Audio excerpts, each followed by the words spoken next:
it's Chandra and I'm here with my makeover horse again. So this will be day 4, I think, 4 or 5.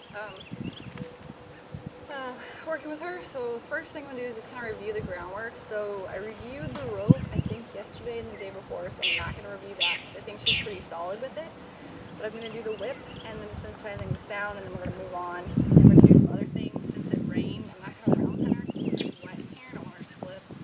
So we'll just work on some other groundwork.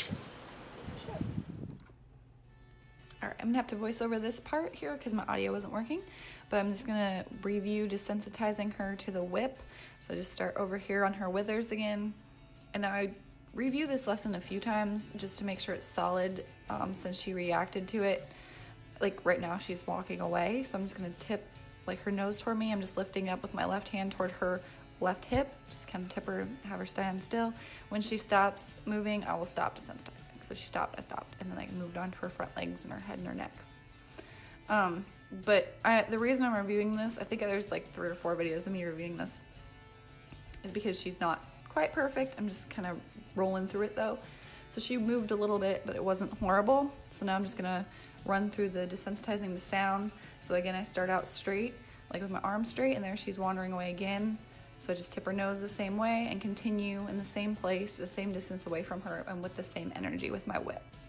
And then when she stops, I stop. So I'm gonna give her a second here, and then start again, straight out. She's thinking about moving. So with her, like, she gets like, not really antsy, I think she just gets bored. So I kind of worked through that one there, she stopped. I think she just gets bored. Like, she's not necessarily afraid. I think she's just like, okay, I don't really want to stand here anymore, so I'm gonna go do something else. So that's why I kept desensitizing there, because you just kind of have to read your horse. And she was just like, eh.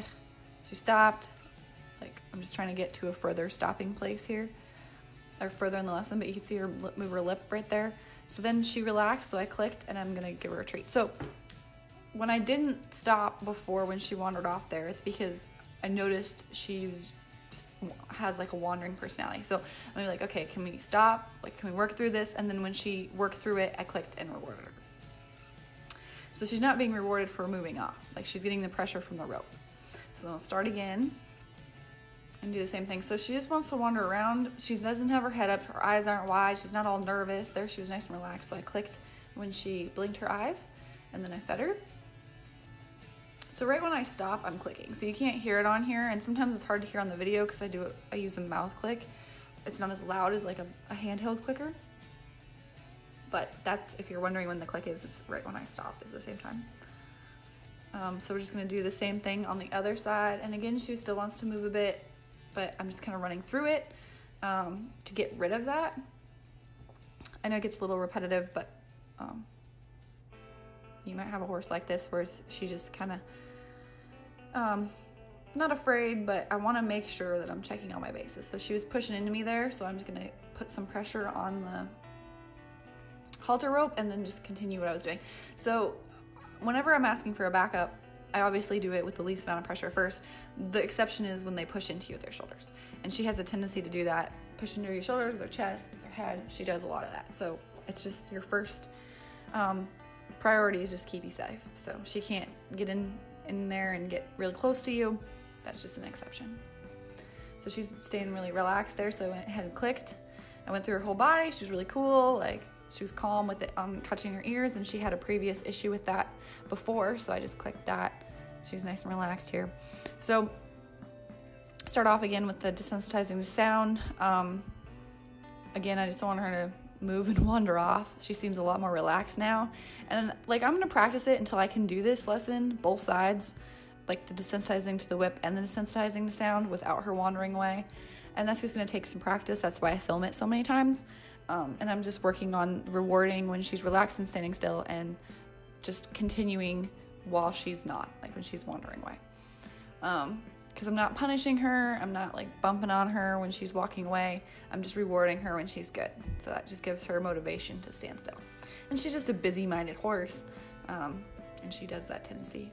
So here we're gonna move on to healing the hindquarters. I brought the stick out because I've been using the lunge whip, and she didn't really move over for it. It's kind of hard to tap them with it. This is a bit easier, so stand parallel with the shoulder. I take a step forward, I have my stick up on her hip, and then I bend and I take a step or two toward her hind end. When she moves, I just rub her to a stop. So this is the approach. So she's cool with the approach, bend, step, tap. There, she stepped and I released. So she was like busy rubbing her face on her leg. That's fine, I just keep asking her. So desensitize a bit. So she's cool with me coming up. That's the first part of it. She's relaxed. My stick's on her hip. I look, bend, step. She moved over. Like, she didn't cross there, but she moved that right leg away, and that's the start of it. Sometimes, depending on how they're standing with their weight, that'll be your first step. Doesn't always have to be a crossover step, especially in the beginning, but as you get going through it, you want to be more selective in what you reward. Okay, so approach, stick on the hip, bend, step. That was nice. I'm gonna ask for one more. Very good. So I'm also, like I clicked when she took that second step over, I'm also paying aware of the rest of her body language. Like, is her body tense? What's her ears doing? Because she has a tendency to pin her ears when I ask her to move. So I'm just kind of paying attention to all those things. Get my lead rope organized. I can come up, desensitize, so she doesn't move every time I go back there. So she's cool with the approach. Check. My stick's up there, a bend, step. We're getting a step together, keep asking. She's moving, so I'm not tapping, I'm just waiting for that crossover step. Or in her case, she moved that right leg over, but it was not a together step, so I didn't click, but I just rewarded it. There, it was good. Let's see, she could do one more. Perfect. So that's pretty much where I end. When they can do 3 good crossover steps by just me asking with my body language, and then she's not really going to need to do that lesson much more, and that's because I do incorporate it into the lunging and all kinds of other lessons, sending, all that stuff. So there's really no need to keep going through it. So we're gonna do it on this side, same thing, come in, desensitize, make sure she's cool with the tools, and then cool with my approach. So there's my approach. Stick on the hip, bend, step, and she steps over and then across. Perfect. So in the beginning, just that one step we reward, and then we kind of work our way up from there.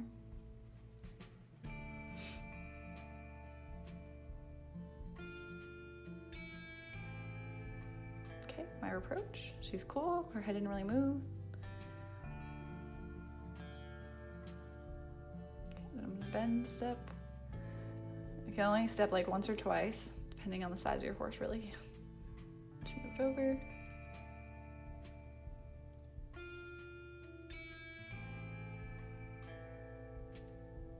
Just getting her organized here so you can see it. I'm gonna allow her to do that. I don't mind if she rubs her face, it's fine. Nice crossover step, ask for another one, very nice. So she can do 2, so I'll then start asking her for 3. And then I click when that second crossover step happens. And I click at the same time she does it. And then I release. Okay, so we desensitize, come up. She's stepping together, there we go. So I'm just gonna release. I'm not gonna ask for more steps since she was already kind of confused and just like not doing it correctly. I'm not gonna keep going. We'll just start again.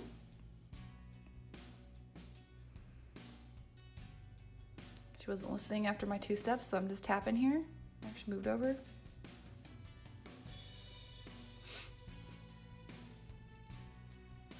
She was pushing into me there a little bit. Bring it back up so you can see. Then we'll just reapproach and try again. Watching her face, her expression. We get crossover step, another crossover step. Okay. And that's a pretty good review for her. So we'll move on to another exercise.